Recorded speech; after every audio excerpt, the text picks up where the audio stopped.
Hello, everyone, and welcome to the Bluhdhaven podcast, episode number 92. As always, I am your host, Balfour Wong. Today, I'm joined with Buddy, Marcus, and JonClaude. So before we begin, we're gonna go over a few announcements. So unfortunately, our site has been dry on content for the last few weeks.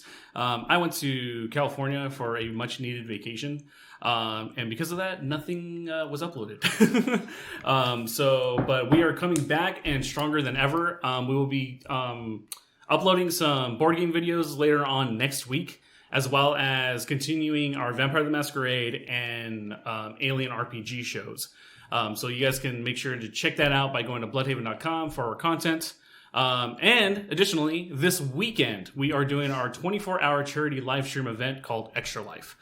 So if you guys want to help out and raise money for the Children's Miracle Network Hospital, we are sponsoring Tucson Medical Center. All of the proceeds that we receive will be going directly to them, helping the children's wing of the hospital. Our goal for this year is to hit $3,500. We've destroyed our goals in the past, so we are hoping that we can really knock it out of the park this year. We have a lot of different games, a lot of different physical challenges that are going to be happening on the show this year. If you like hot sauce, you should watch it. There's going to be a lot of hot sauce, and there's going to be a lot of cool stuff. So make sure to tune in this week. This weekend, it's going to be November 13th from 8 a.m. until November 14th, 8 a.m. So be sure to check that out. But with that being said, we're going to jump right into the podcast. So as you guys may have heard, we have a new guest on the show today. JonClaude, thank you for coming in and hanging out with us. We appreciate it. Who are you and what do you do? So my name is JonClaude, JonClaudeOnDabeat. I'm a music producer. I've been working on music since a really young age. And yeah, I just kind of excited to be on the show with you guys. Get some experience on video. This is my first interview kind of podcast show, so hell yeah. Looking forward to it. But yeah, I've been making music, ton of content working on as well. Right on. So you said you've been producing since you're very young. What kind of influenced you to kind of learn the ins and outs of production? So I started on a computer when I was about 4 years old. Ooh. Oh shit.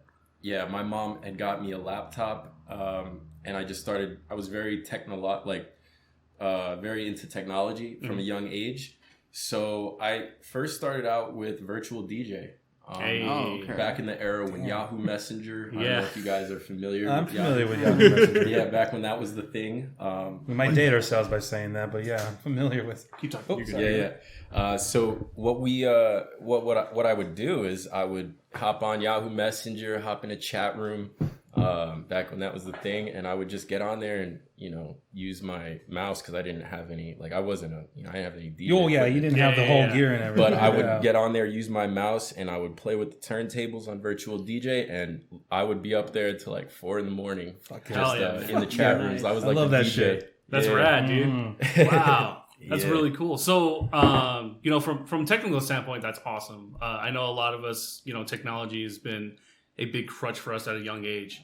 What type of was there any musical inspiration behind that, or was it from a technical standpoint that really drove you for it? Yeah, I come from a family of musicians, so my uncles, my aunts, they were all musicians. So I think music really stems from just honestly since I was born. I can remember back to times when I would be chilling with family at the pool in summer, and me and my cousin, he would freestyle and I would be there beatboxing. Hell yeah. Doing that kind of thing. So yeah, I think music just runs in my family, it runs in the blood, and so that's how I got my first. That's where music from it. Stems from. That's awesome. So for you as a producer, has it always been revolving around hip hop and R&B for you, or Yeah, mostly what I do is a lot of hip hop, R&B. I like reggaeton, doing some reggaeton as well. But I'm very versatile. Right now, I have a friend. We're working on a track. It's called. We actually are working on the name actually, so let me not get into the variations of what we came up with. But basically, it's kind of like a rock, but also hip hop song. So like, I'm very versatile. I just love music. Yeah, no, that's awesome, man. I mean, me myself being a musician, I love hearing stuff like that. Especially someone who, I like to dabble in everything when it comes to creating music. So like I've been a writer, I've been a performer, I've done the post production stuff. I like being behind the scenes and everything like that. So I understand like the passion behind the screen, when like you're trying to put everything together, whether it's recording individual tracks and then layering it and then making that composition exactly the way that you hear it in your head. Right. It's something that's like super important to me. And like, I love being able to sit down with another producer and being able to talk, about that passion. Mm-hmm. So, like you said, you're working on something where you're mixing together rock and, you said rap or is it R&B? Yeah. So my thought process to that is like very Linkin Park-esque, right? Or like POD, stuff like that. So is that something that you guys are kind of working towards, or is it more like inspired by and kind of doing your own twist to it? So this is more of an Arctic. I'm not sure. I don't think the fridge likes this conversation. We have another guest in the background. Use that as a beat. That could be the intro. 100%. This is more of like an Arctic Monkeys kind of track. Oh, okay. Right on. I've never heard of Arctic Monkeys. What are they? Really?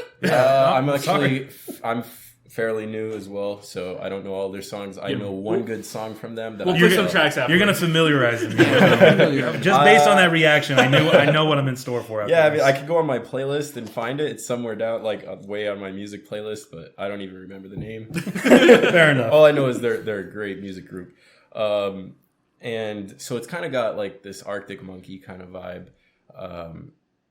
It's got a nice guitar, but then like there's a part where it also has like hip hop kind of like kicks in 808. Yeah. So it kind of switches up a little bit. Right on. Well, I can't wait to hear it.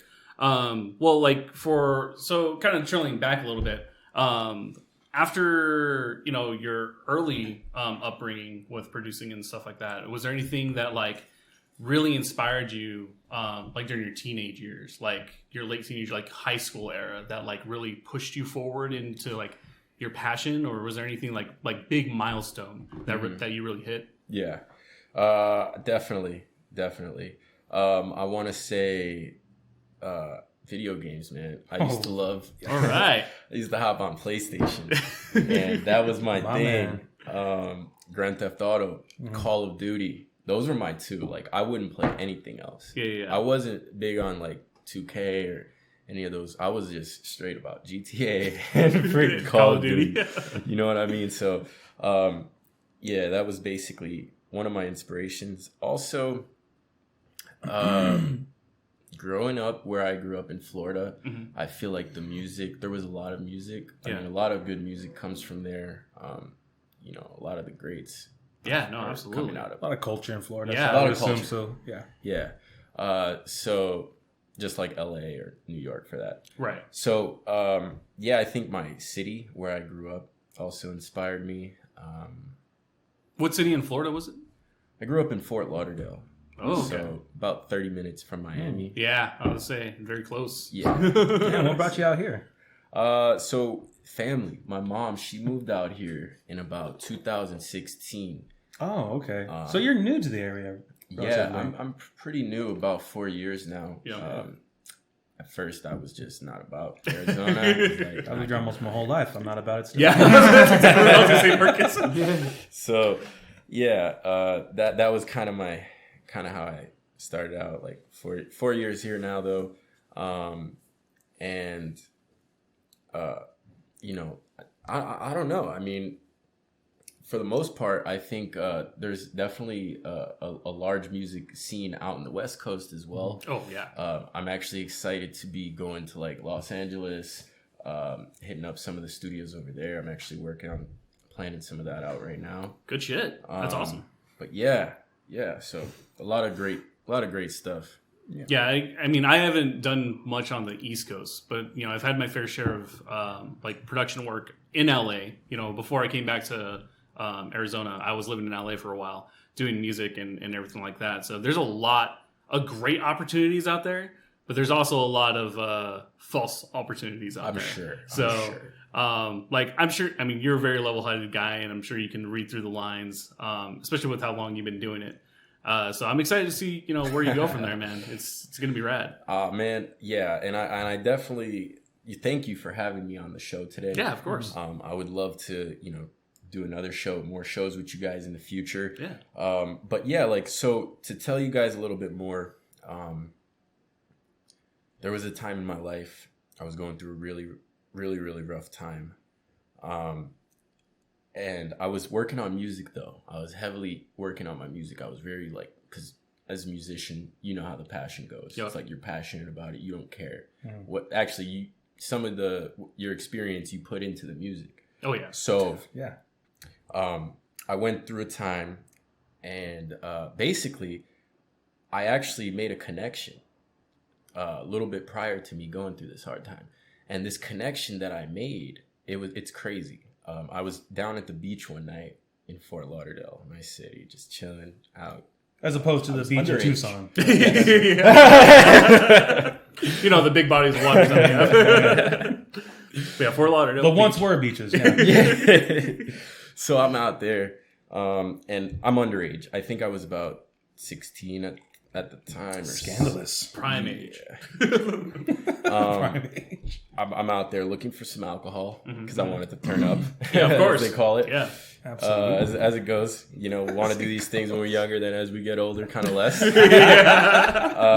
So, anyways, I'm out there and I'm just asking people like, "Yo, can you buy me a drink?" Like, Yeah. So I asked this homeless guy. I'm like, maybe if I give him some money, I'll do him a favor and he'll do me a favor.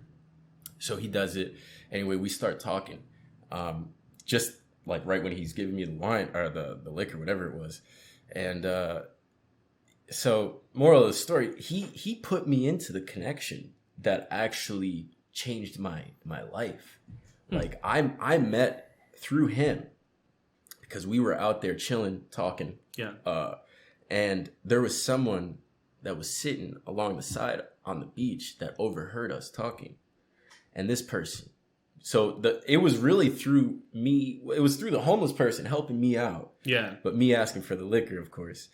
It's through hijinks in which you made this connection. Yeah. That is awesome. I love that. And so to this day, this is one of my mentors musically. He put me in front of Atlantic Records and Po' Boy Records. Shit, dude. Fuck, That's dude. awesome. And I had an opportunity when I was younger to sign with them to do production work for an upcoming artist out in Miami, in Fort Lauderdale area. So, however, I wasn't of age to sign that contract. Yeah. And my mother not being musically or contract inclined. Yeah. Oh, okay. That kind of didn't It's happen. a very big deal when you're dealing with contracts. So, when you said musically inclined, oh fuck! When you said contract, legal shit inclined, I'm like, oh, well, I get that, like 100%. Yeah, contract. People like to fuck you over with Yeah, that shit. not the music part. My mom's actually pretty good. Good. She put me on to some. It's the business part that's a little different. The business part is always the shittiest part. So that never happened. But to this day, I'm connected with them, and I still have the initial contact as a mentor. Dude, that's perfect. That's so a little tangent here.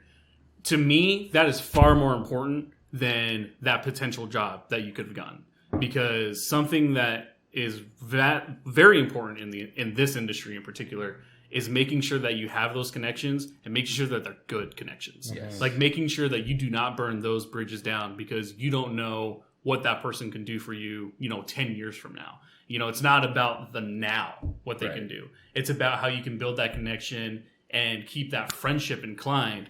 That way, you can count on that person when a big project comes up. Yes. So that's fucking awesome that you were able to have, start that off from a happenstance.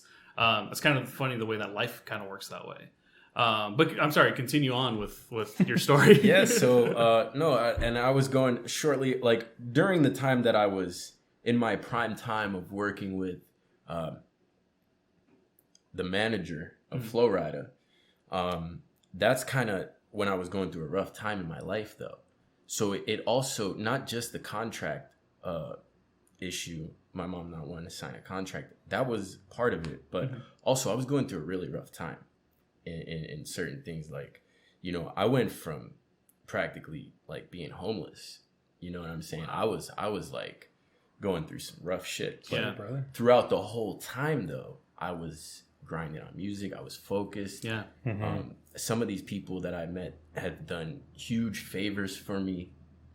So like throughout all of this, like, you know, we bounce back. Like, so we progress from everything. So like to where I'm at now, I'm working with artists, trying to build a catalog here locally in Tucson as well. Right. Yeah. Do you work with a lot of local artists, by the way? So in Florida, I did. In Florida, I worked with tons of artists. Here in Tucson, I don't have a solid base of artists that I'm working with right now. Okay. But I am looking for artists always to work with. Yeah. I could introduce you to my friend Greg. He has another podcast. He hasn't been doing it in a while, and mostly because of the pandemic. But he likes to talk with local artists, and not just music artists, with like people who are very creative, just in general. Okay. So he's met some people. If anything, I would like you to connect with him. Yeah. He can probably introduce you to some people. I'd be down. Yeah. Then That's again, a good connection. the music in Tucson has really gone down because of the pandemic. Yeah, it's also It's it's unfortunate. very weird because I remember growing up, we were really, I mean, you and I were really big into like the rock scene. Yeah. Because I mean, like we played at the Rock, we played at Scrappy's before it turned into Fuck, you What is guys it? did? Really? 151 Tool or whatever. Oh yeah. 151 Tool? Yeah. I So it used performed to there be- the other day. Yeah. So it used to be called Scrappy's. Really? Yeah, and like there used to be punk shows there all the time. Like growing up, like there was a huge rock scene.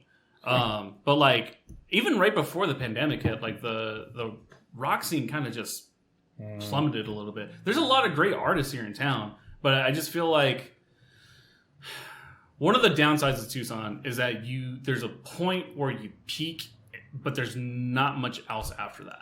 Like without actually being able to go out and, you know, like go to different cities. You can only and get travel so and- good in this city, Yeah. and then you need to venture out into the rest of the world. And there's only a seldom few that can continue doing that. But I really do appreciate the local artists who continue the grind because it's so fucking hard. Like I personally don't know a whole lot of like hip hop artists that are still in town. Like I know when I was like late in high school, there was like 12 of my friends who were like really good artists. They would play at well at the time it was the Wildcat House. Oh, yeah. But that's dead now. Really? What is it now? Yeah. Is there anything? No, it's nothing. No, it's nothing, they man. completely closed it. Finished, yeah. Shit, I didn't know that. But even at God, what's that? It's the place on Speedway, I think. House of Bards? No. It was like a really big club, and I can't remember what it used to be called. It's where they have like the big paint concerts. You know what I'm talking about? No. God damn it, I can't remember it off the top of my head. Sorry, Anyway, I keep rambling, but my point is like I don't know anybody now who continues making music, and it bums me out because as a musician myself, it's like. Well, that's Being why able- we're in being need of able a to have- renaissance of this shit, brother. Yeah, that You is know? true. That is true. Yeah, everyone's all, let's be honest, everyone's a little, they're still asleep because they had to rest for a year and a half. You know, they're still in their slumber stage. You need to fucking take them out of cryostasis and put them right back into the scene. But someone needs to be the first one to do that. Yes. Yeah. There is a rare select few of people though that I know are diligently working on this shit right now. Yeah. As well. So like the majority of people are probably asleep. Yeah. But it's those ones who are working that are going to make it. Yes. That, and they're going to be the ones who influence all the others. So like that's what I'm trying to do right now. Like I'm looking to build a community of artists, even like artists in different genres as well. Like your genre, totally down to network and like see how we can combine and like because I'm sure some of your fans like hip hop. Oh yeah. I'm sure a lot of my fans would enjoy your rhythms and melodies and, you know, as well. So well, I mean, that's kind of the whole reason why we started this, like our project in general. You know, Bluhdhaven overall, right, is not just video games or board games or whatever. It's a culmination of artists. Like the whole idea behind our stuff is like we want different artists to come in and hang out and talk and tell their story on our show. Yeah. You know, as well as build that connection and potentially work on different things together because, you know. the entertainment industry is rough. Yeah. It's really rough. But it's a little less rough when you have people who you can trust and have that creative flow with. So like hearing you, say that you want to build that community, man, like I'm with you on that. Like if you ever need something, like always hit me up. I'm just a text message away. I love working on new projects and like doing new shit. Yeah. So like it fills my heart knowing that there's more people here in Tucson that's like, let's get this shit going. Yeah, definitely. We all have that passion in us to want to do more than just what is normal. Yeah, exactly. We don't. What is it? You guys know who David Goggins is? No. Okay, well he's an influencer in some way, a very athletic influencer.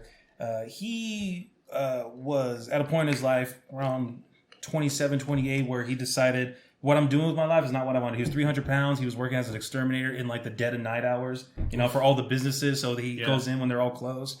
And then one day he's just like not happy with his life. He sees a movie, not a movie, like a documentary about the U.S. Navy SEALs, and says, "You know what? I'm doing that shit."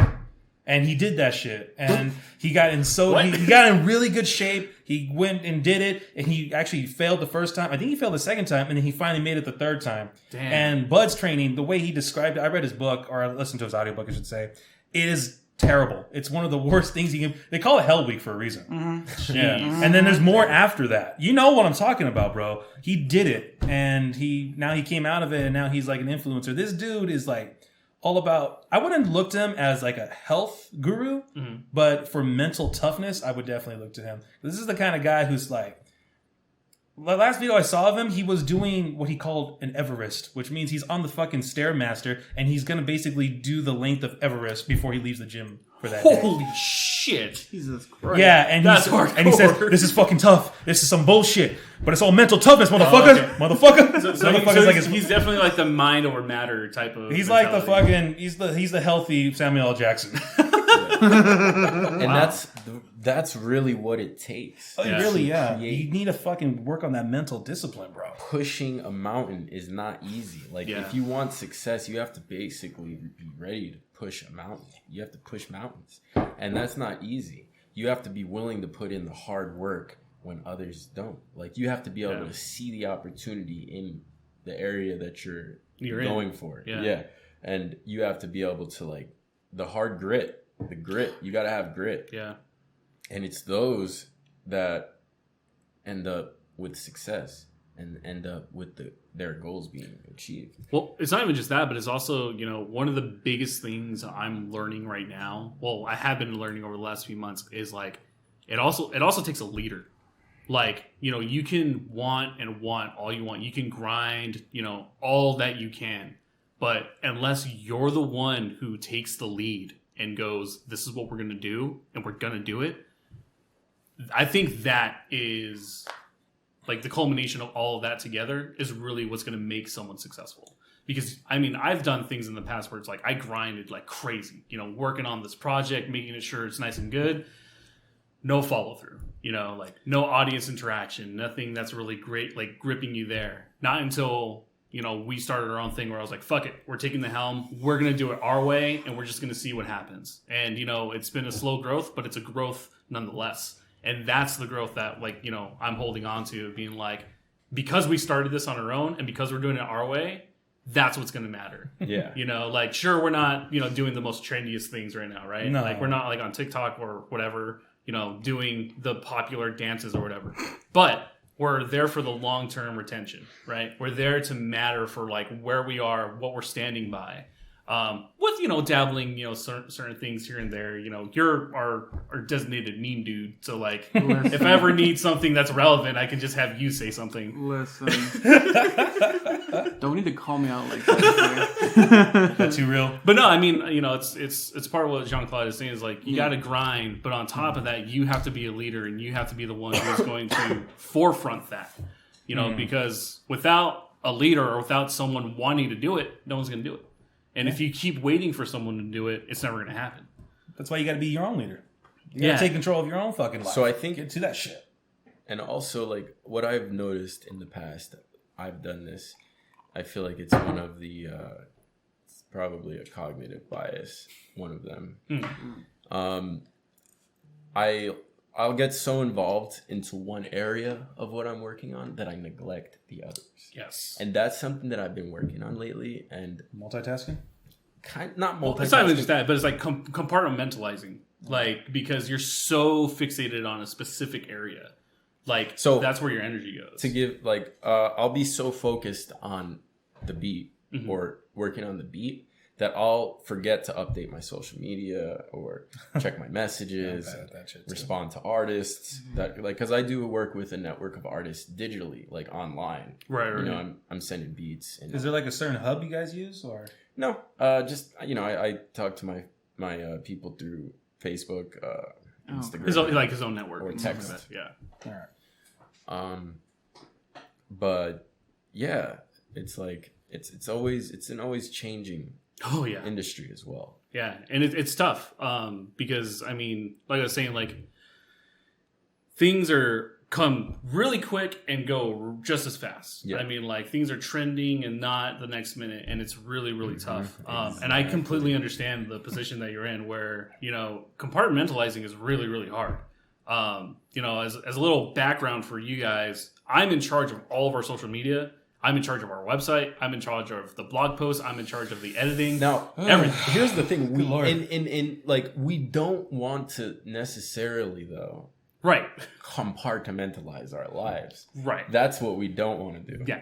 So we want to be able to integrate this. When we wake up, maybe we're doing one thing, but then we basically have a flow. We want that flow throughout our day, where we're able to do these things, accomplish everything we need to. There's a time to create. We already have that in our day. Right. So that's what I've been working on, because before I would wake up in the morning, make a beat, probably play it a lot, listen to it. Keep going over and over. Yeah. And then it's 2 p.m. I haven't gone to the gym. I haven't responded to my text messages. I haven't, done all of that. Yeah. So then I'm late, and then it creates delay for the people that I'm responding to as well. So this is something that I've been working on though. And I've been slowly getting better with it. And I notice it's been improving my life as well. Because before I was very, very bad at this. Basically, you're referring to time management and shit, right? Time management. Yeah. That's a motherfucker. Yeah, it's so, well, I mean, the way that I always look at this is like, when you're living in an environment, right? Like if your living environment is messy, right? Then like yourself are messy. Well, just think of that as a mental point. Well, I always said this: like if your room is messy, if it's your room, right? Your room is a physical depiction of the inside of your head. Hey, that's what I've always said. To go about it. And to this day, my room is clean as fuck because I've been heavy as shit. Love it. But like if you put that to to a mental state, right, and then you realize that like, oh, things are a little more cleaner and a little more organized, right? Yes. Then you start feeling better. You feel more inspired to get shit done. Like, definitely. I mean, as every artist, like it's hard. Yeah, that's critical as well. But this is more from a creative standpoint, like because sometimes. Like, I'm saying, like, you also have to factor in, even if you have that going, that kind of, like, flow. Yeah. Then you are you actually in a creative state during those hours that you're choosing? Or that's the challenge. Or is it that you're, oh, God, what's the word? You're forcing yourself to be creative in that time. I get what you're saying. Because what a lot of successful music producers that I have spoken with, I have heard stories about they'll lock themselves in a studio for a month. They'll go away. They'll take like a vacation. And they won't do anything but work on music. They won't respond to messages. They won't do. But I'm sure that they have a structure. And that's what I'm working on, understanding what my structure needs to be to really create this kind of flow, ebb and flow. This ebb and flow. Yeah. See, I personally don't feel like I can just subscribe to that, Well, here's the thing. I also like to write. I've been trying to work on this story for years at this point, and I have trouble writing anything if I'm not inspired. And I know they say you have to power through that shit, but if I ever did write something when I'm not inspired, I will read it later and say, this is crap. This is absolute crap, and I don't want this in the story. Let's rewrite it. Right. Yeah, but here's the thing: I'm never in like an inspired state all the time, or when I need to be. It just happens when it happens, and sometimes it happens when I'm not near like a place where I can write. Yeah. So I just have to try to remember it, and then sometimes that doesn't work. Yeah. Yeah, but I also feel like, and I guess it's everyone's different, But like for me, I feel like if I was in that position, that's when I know that I have to write. Like when I'm not inspired. Because then I will go back and reread it and be like, okay, I see what the general concept was here, but this looks like shit. So like, let me rewrite this because I get what the concept Let's take was. that seed and like try to just work it better. Water on sprinkle there. sprinkle better water on there or something. Get I don't know. better soil. My analogy's going to shit as I'm saying it, but That's all what good. I'm trying to say is like, well, here's the problem I had. Like I was really inspired one time when I was at work, and I was like, fuck, I gotta write this down now. And like 5 words into it, my boss came up and said, "Put that away, Marcus." Dude, I can't tell you how many times when I was working with B at the boba shop, I wrote, I think, a total of 12 songs at work. Damn, fuck yeah. Because I was like, it just hit me. Like, I was like on the cash register, or I was like making boba at one point, and I was like, boom, like immediately started writing it down. Yeah. So I mean, like, inspiration hits us at weird times. It really and like that's does. why I get what you're talking about. Oftentimes It's like, it'll be 3 a.m. yeah. And I'm not always awake at that time because I'm doing my practical things during the day as well. I have to sleep. Yeah, exactly. So like that's another challenge because a lot of great ideas come to me at like 3 a.m. Yeah. So I find I do need to block those hours off. So like I'm finding that ebb and flow, and that's I think very important. And I think a lot of talented musicians I feel go through this issue because we're so focused on our creative. That's all. That's our life. Music, that we it just falls into a lot of people's hands like that. Yeah. Yeah. It's like it's the unspeakable understanding of like this is annoyingly like it's frustrating, but at the same time inspiring. Like the concept of that of being inspired at 3 a.m, you're like, fuck, this is annoying, but then you're super excited. It's like this give and take. Like I live my life by a yin yang. So like, there's always a balance there where like you're hyper inspired in the middle of the night. So it has to overcorrect itself by you going like, well, fuck, I have to stay up now, but then suffer the consequences later, or, vice versa. And again, that's why I totally see the frustration that you're in where you're trying to figure this out, trying to really find your flow that really works for you. And honestly, the only person that's going to understand it is you. Yeah. That's the hard thing is like everyone's wired differently. So, what works for me won't work for you. And, same for Marcus. But with that being said, we're going to take a short break here and we'll be back in a few with more of the podcast. Be sure to check out the official Bluhdhaven t-shirt by going to www.bluhdhaven.com/store. All right. And welcome back. I was going to bring something up and I lost it again. God damn it. I have something. It's a little risque, but... Let's talk about it. Okay, It's so a this podcast. comes from a conversation I had with another comedian friend of mine. He said there's a friend that he doesn't consider him a friend much anymore. Like an acquaintance? Well, because of something his friend did. I'll just tell you what he did. So his friend was having sex with his girl, and he came in her mouth. And she kissed him, and he got some of his own stuff in his mouth. It happens. Okay. Okay, it happens. And apparently the dude likes it. That's his thing now. That's his kink. I'm not going to shame it. That's his own thing. Interesting. Yes. Okay. All right. Now, that comedian is like, I can't even look at the guy the same way anymore. Like, I don't even talk to him that much because it weirded me out so much. And Really? the only problem I have with him saying this is because, like, weeks prior, he was talking about eating ass. He was like... People have weird standards, man. He was talking about eating ass and, like, the way you can go about it. And I'm just like... But he won't talk But he to has a somebody problem who, with who, the- like, was making out with somebody that had their own fucking... Yeah, and it's just like, okay, first, this is me personally. Y'all don't have to get on this with me. But if I came down to it, I'd rather eat my own jizz than eat someone else's asshole. I guess it's all personal preference, right? But I'm sorry. welcome to the podcast, by the way, I'm John. just saying, This like, is how shit I'm just fucking saying, goes off the like, rails. fucking, No, I get you. poo Like, comes out of there. It's poo-poo. You're going to go in there, you're coming back with a piece of corn in your teeth. I don't want that shit. So here's my perspective on this, right? Like, I don't kink shame, I don't care. Whatever you want to do in the bedroom, you do in your bedroom, right? But I agree, like, I think it would be different if the guy himself, right, was like kissing his friend who then kissed his girlfriend who had cum in his mouth, right? But he's not. Like, he's not the one who's actively engaging in this. So why is he so upset? Like, it grossed. I guess he just wasn't ready for that. He doesn't know that kind of world exists. His material was all about that. It's not like he like went up and like full blown made out with him once that happened. Yeah, no, that's what I'm saying. It's like he's not actively interacting with this kink. It was just a so story. what's his problem? I guess it just grossed him out. He just didn't like it. But I'm just here like, well, how do you like eat ass then?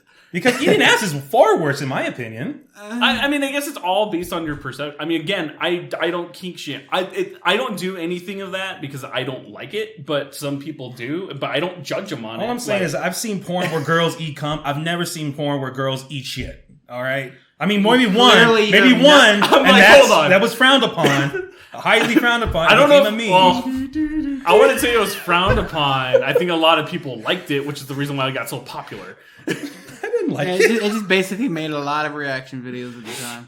Welcome to the reaction videos were hilarious. It's just everyone just like, you know, and all this shit. Yeah, that was rough. So JonClaude is new to the podcast, obviously.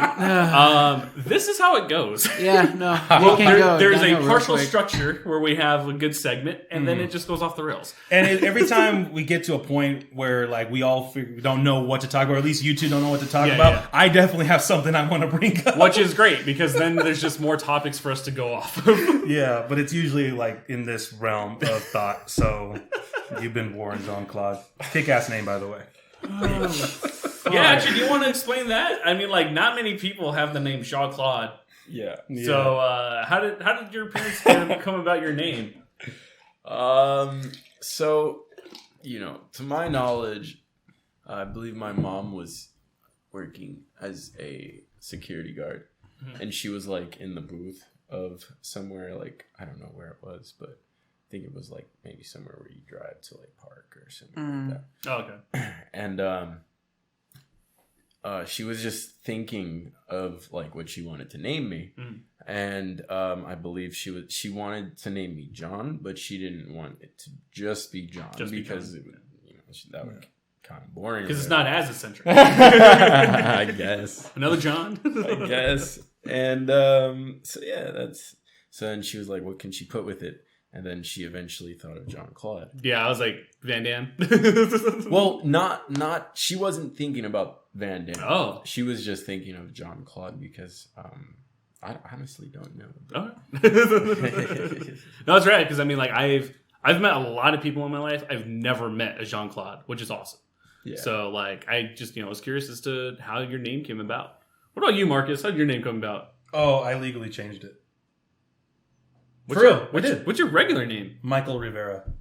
Michael Rivera is my birth name. Wow, name. Really? I changed it because my father has my name too, and a few years ago we had a little problem with identity. Identity theft. So I legally changed it. Yeah. Also, I thought it'd be a better name for stage anyway. I originally was going to name myself Michael Marcus. Just change my last name. Yeah. Because my grandmother, now this is where my lack of Mexican knowledge comes from. Comes into this. It's actually Marquez, but I always said Marcus because that makes sense. I don't know why. And I was just going to change to that name. And then when I was talking with my grandfather about it, he's like, if you're going to change your name, just go change it fully, And I was going to say, then I don't know. I forgot the process to what led to it. I know my mom really wanted me to still keep like my Mexican in my name somehow. So yeah. That's why I settled on Ray, R-E-Y, as opposed to R-A-Y. Reyes, yeah. Yeah. And so Marcus, I guess, it was already stuck in my head. So I kept that, and now I'm Marcus Ray. I am Marcus Ray. I like it. Yeah, I like it. I've been like that since 2018. Buddy, why do we call you Buddy? Because he's a buddy.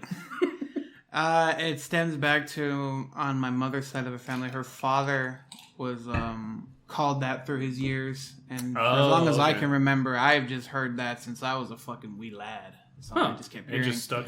Stuck. Yeah, I mean, they had different names for me all the time. Of course, they use my government name when I'm in trouble, obviously, but...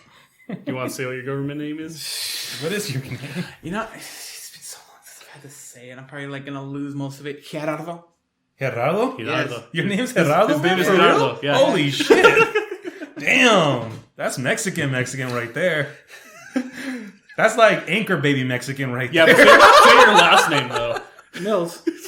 The last name's still Mills? Yeah. Oh shit. I like with you to an extent, my original last name was Lopez. Really? But I legally changed it because personally I wanted nothing to do with my biological father at that point. So it just became a thing of like, I don't want to have that last name anymore. That's unfortunate, bro. Yeah. I have no affiliation to this man. And it was kind of a fucking reality check because when I had to go to, I think it was either TMC or St. Mary's, one of the two, they had my name on record, my old name on record. Nice. So when they gave me my thing, I looked at it and I was like, why is there a hyphen? Oh, fuck. You're like, all the memories came back. Yeah. It's just like, well, I'm going to go up to him. I was like, yeah, listen, Bless this you, needs bro. to change. Bless you. Holy shit, bro. Had Nilo Mills, bro. Yeah. That's like in a Cheech and Chong movie when the anchored woman's name was Suhi Baxter Hernandez. Yeah. And it was a throwaway joke, but I understood why they did it. It was And like, also, but it was just easier to say because I didn't like people calling me Jerry. Gerardo as well. oh my god, I would have never. Oh man, I would've never made that connection. I can never call you Jerry. That would be weird. I endured it for like a year, and I was like, no, just call me Buddy. It's easier. Yeah, I like Buddy Mills better, anyways. Yeah. Jerry Mills, I don't know, it doesn't sound right. It sounds like it should sound right, but it doesn't. It should not. It sounds like a generic like cough syrup. Jerry Mills? Yeah, it sounds like a generic cough syrup. It's like General Mills right there. There you go. Yeah, I don't think the only time I ever wanted to change my name was when I was a kid because kids are assholes. Oh, fuck them. Yeah. And trying to say Balfour, like everyone was a dick. So like I got like 4 balls all the time, or like what was it? I got like take a base a lot, like ball 4, take your base. Like Oh that my was God. I got that shit all the time. When That's I was a pretty kid. clever. I would have never thought of that. No, one. fuck them. No, don't bother. No, your name's cool, bro. When I first I like it. When I first heard your name, and I heard you played D&D and shit like that, I was like, that's the name you would associate with someone who plays D&D. Yeah. I was like, he I found his element. It That's can almost be awesome. the name of like a BBEG right there, just like some What's the sort of BBEG? Hey, what? big Bad bad evil guy. Oh, Big bad BB evil guy. Yeah. Wizard Balfour. Yeah. some Well, I sort mean, of, like I hated it when I was a kid, so like I always went by Alex. Like when I was a kid, so there's a lot of people who only know me as Alex. Really? Yeah. Shit. But as an adult, I'm like, fuck that. My name's awesome. Like it's memorable, but like not so far fetched that it's like too fantastic. So I like it now. People never call me a nickname. I made fun of him once, and I knew to never do it again. I think it was like, Balfour, huh? What happened to 1, 2, and 3? And he looked at me like he was disappointed. He does the same thing. He was like, I There want. was so much contempt in my face. Yeah, it was just like, all right, motherfucker. And I was like, all right, my was bad. that how you met him? No, No, this no, was no. like. No, I met him when he had a mullet. Oh fuck! I forgot that you had a mullet. I never met this guy when he had it, but he's talked about it in the past, and I still can't imagine you with it, bro. I had it, man. What is JonClaude? What is your worst hairstyle that you've ever had? The worst? Yeah, because your hair looks nice. You have nice Yeah, hair. oh, yeah. But like everyone has like their one like regrettable hairstyle. Sheesh. I think when it's kind of really short on the sides, Okay. like, and kind of short on the top. Just short hair. Short, yeah. Yeah. Short. Yeah, I can't do short hair anymore. Like I had like hair like you like for a long time. And then I was like, I need There's something. pictures. I don't Yeah. I don't like my short hair, to be honest. I cut it recently because I just needed to restart again. That's what I call it. Yeah, but now you have a part, so now you're stuck. Yeah, well, no. Here's the thing. Actually, he told me not to shave for that part. He wanted me to be as scruffy as possible, and I thought we were gonna film yesterday because I went to the set. Yeah. By the way, all geared out in my fucking Mexican immigrant attire. But no, it was just a rehearsal. And I was like, well, dude, I got this thing going on this weekend. I don't want to look scruffy for it. Can I just shave my head? Shave my head. Can I cut my hair? And he was like, okay for it. And I'm wearing a hat anyway, so it's not like it's gonna make much of a difference. So I don't know why he wanted my hair to grow. Did they do like a table read or anything like that? Or Well, no, because I don't have any lines. You're just like a stand-up. oh, okay. Yeah, because it's a SAG film, so I'm not. I can't have lines. I mean, they're gonna pay me, but I think they had to pay me more if I was SAG affiliated. Yeah. Which is would have been cool. Because it's a whatchamacallit? It's a feature. Well, no. It's not just that, but it's a... What do they call when there's a group of people working and they are... Union. That's why. Because it's union-based. So, like, you're getting... So you have the extra part. But if you were actually part of the Screen Actors Guild, then it would be different. And I think if I was, I wouldn't have gotten the role. So yeah, which sounds about no, which is good though, because now that this is an actual SAG thing, like if you get 3 other roles, then you can apply to be part of SAG, which would be cool. We'll see. Yeah, we will see. This is a stepping stone. Life is starting to come together, gentlemen, and I'm liking it. Baby steps, man. Fuck yeah! I'm tucking up baby steps that are all starting to lead somewhere. Yeah, it's only taken almost a year.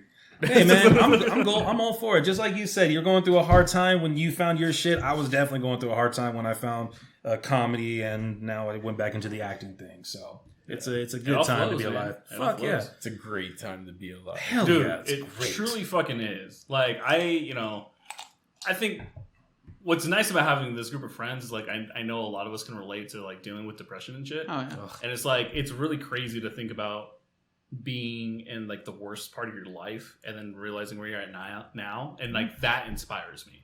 Like I inspire myself knowing that I made it through that shit and knowing that even if it's hard right now, better shit's in the future. Like that's what excites me.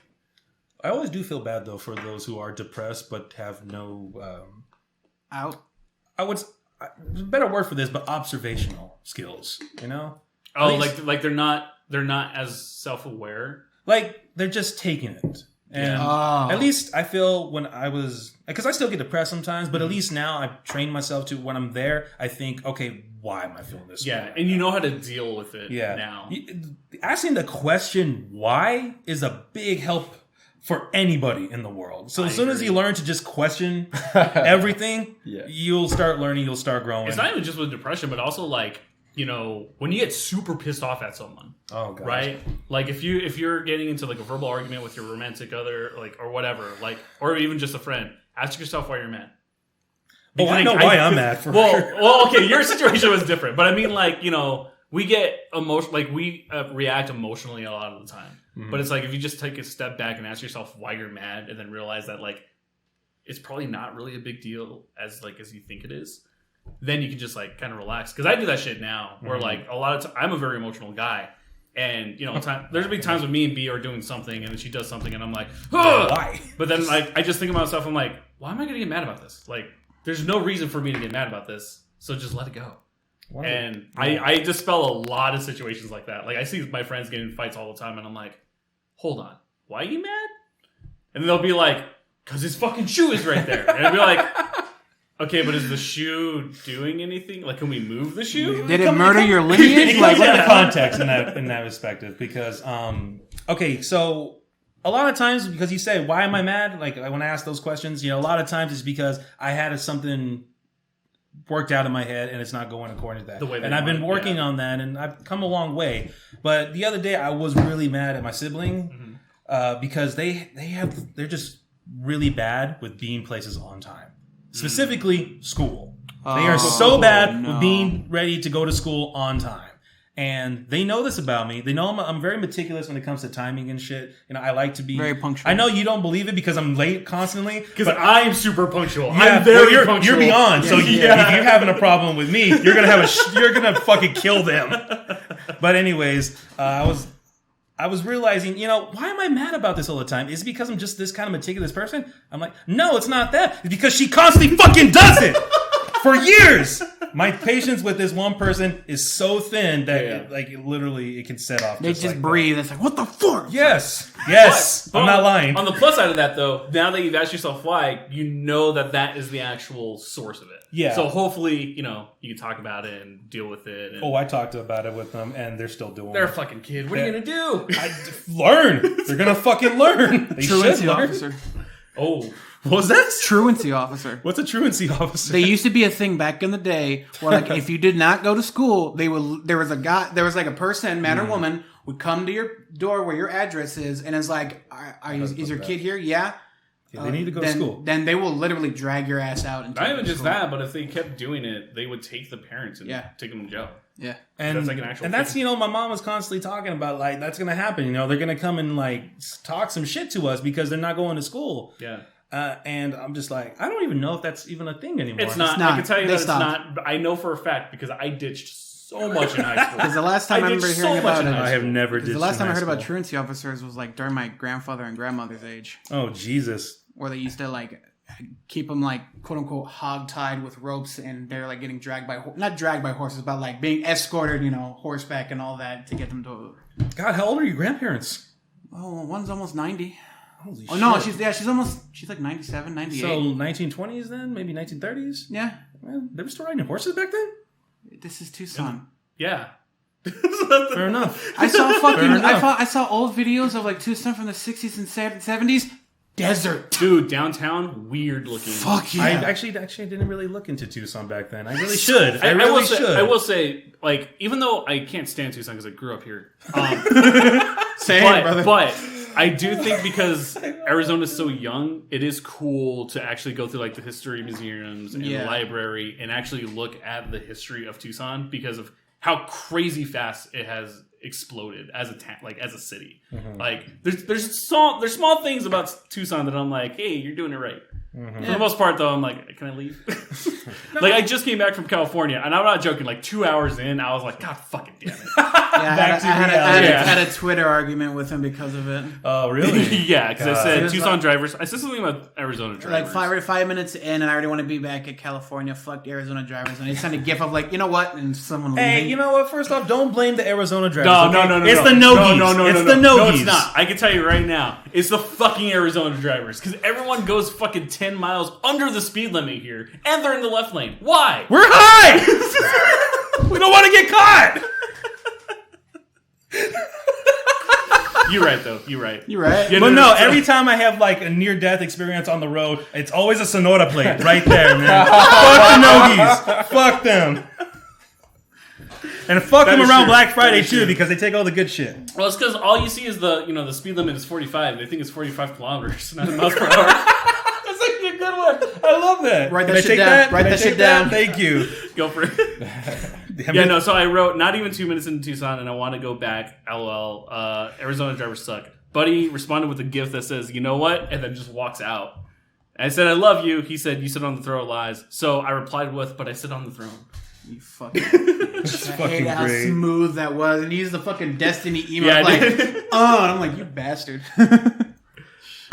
All right, well, we are coming up to the end of the podcast here, so we're going to do roundtable to see what we have for recommendations for this week. Buddy, what you got? King Ralph. King Ralph? Yeah, it's the Will Smith one? No, with John Goodman. It's a 1991 film where apparently it's a royalty from England accidentally dies. They try to find the next heir. It's a fucking Las Vegas lounge singer, which is John Goodman. It's like, hey, you have royalty in your blood. And they're like, the fuck? What? And then the entire movie is like trying to get them to be civilized, trying to get them into like royal life, whether, But it's John Goodman. It's John Goodman. Yeah, and it's just like, he goes to fucking McDonald's and he has like a tired crowd follow him because it's like, I wanted fast food.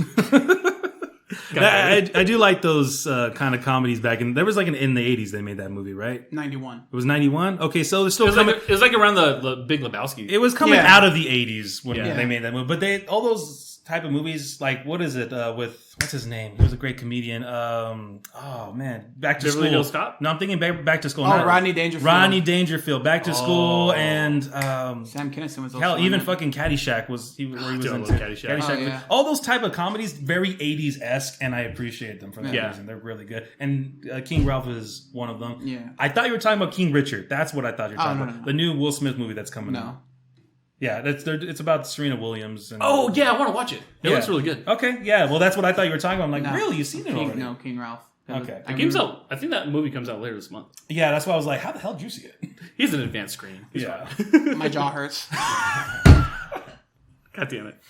Like Captain America. Are you going to kiss your girlfriend afterwards? Yeah. We're gonna talk about that because of what happened yesterday. Oh, we're gonna talk about it later. Marcus, what's your recommendation? What you got? I don't really have a recommendation. I have a movie you need to avoid. It's the new Venom movie, Let There Be Carnage. Oh, was it bad? It was so bad. I've been waiting on it because I love the symbiotes. Like Spider-Man is probably my favorite Marvel universe, and like I don't know. I didn't like the first one, so I was like, I don't know if I'm gonna like the second one. I liked the first one. I gave it a 6 out of 10. I will gladly give it half that rating for the sequel. Bad writing, bad character design, bad acting. Oh no. It just, oh god. I saw it last night, perfect for this, just so I can say avoid it like the plague. Did you see the post-credit scene? Yes, I did. That's the only reason I gave it 3. Ah. Only reason it's got a 3 instead of a 2. Damn. Dude, That's it was rough. I'm so sad. And my God, how do you make, what's his name? Tom Hardy unattractive? Because that movie did. That movie totally made him look like a bum. I think that's the whole idea, though. Which Yeah, sucks, because, like... Eddie isn't necessarily. Yeah, I'm in like, the comics. Eddie is in the comics. Well, I but mean, like he doesn't. Well, I mean, like yeah, he's not like a loser or anything Yeah. like No. that. Like, he was, like, he peaked in high school, but he becomes, like, an actual model citizen. Yeah. Like, he's a fine person. they kind of just did him dirty. Yeah, well, they did the whole movie dirty, Oh, so yeah. stay away from it. All right, good to know. Don't watch Venom. This is Watch Carnage. Cowboy Bebop, because I just started. It's Oh, pretty good. dude, I'm so excited for the Yeah. fucking The live live action one. I Oh started my watching the God. anime because it's on Netflix, and I would recommend that. It's different. If you like anime, watch Cowboy Bebop because it is one of the best animes to ever exist. The intro alone is enough to keep you going. That's me. All right, JonClaude, what you got? Sheesh. You have a sheesh? Awesome. Yeah, bring out that hookah. I've got too many, man. I don't know. I think for anyone, a good movie is Karate Kid. Oh, Classic. yes, absolutely. Yeah, with James Smith, right? Get the fuck out! Yes. God damn it. Got him. Yeah, and if you watch the Karate Kid 1, 2, and 3, you guys can watch Cobra Kai. Yeah, Cobra Kai. I only seen the first season, but it's good. It's fucking good. It's actually really good. I Yeah. haven't. I have to check that. You should check it out because it's the story of God damn it, what the hell's his name? I forgot his name too. It's the white kid from the first movie that gets his ass kicked. Oh, okay. Yeah, so it's him, and like he creates his own dojo of children, and like it's a whole thing about them being adults, and it's actually pretty good. I think you'd really like not it. bad. It was surprisingly good. Like Yeah. I did not know what to expect from it. But And it was like check it was out. a YouTube thing. Yeah, now it's on Netflix and Yeah, shit. Netflix picked it up. But Yeah. well, my recommendation is going to be Romeo Must Die. Fucking Jet Li. Hell yeah, Fuck dude! yeah. And Alana, rest in peace. Yeah, that's really great awesome. movie. If you like the general idea of Romeo and Juliet, it's good. That was my first Jet Li movie. Was it really? That was my intro to Jet Li. Damn. Yeah, man. And I haven't looked back since. He's a great martial artist and actor. But thank you guys for watching this episode of the podcast. We hope we hope that you guys enjoyed it. Thanks, JonClaude, for coming on. You want What's to up? talk about what's it called? Extra Life, yes. Before we go, last reminder, please, everyone, our Extra Life 24-hour live stream will be this Saturday, starting at 8 a.m. and ending the next day at 8 a.m. We have video games, board games. We will be raising money for the children of Tucson Medical Center. All proceeds go directly to them. If you guys donate, all donations are tax deductible, which I know some of you are very happy about. So please donate to the day of. We have a lot of different milestones that we're going to be hitting. A huge amount of content for you guys as well. So make sure to tune in. We will have links for our Twitch channel as well as our YouTube channel and our Facebook channel. We will be multi-streaming on all platforms. That way there is a place for you guys to enjoy. So thank you guys for watching this episode of the podcast. Don't forget to subscribe to us on Spotify, Apple Music, and on Amazon Music as well. I fucked up. Never mind. Spotify, Apple Podcasts, and Amazon Music. Don't forget to go to Bluhdhaven.com for more of our content, and we'll see you guys next week for a new episode. See ya.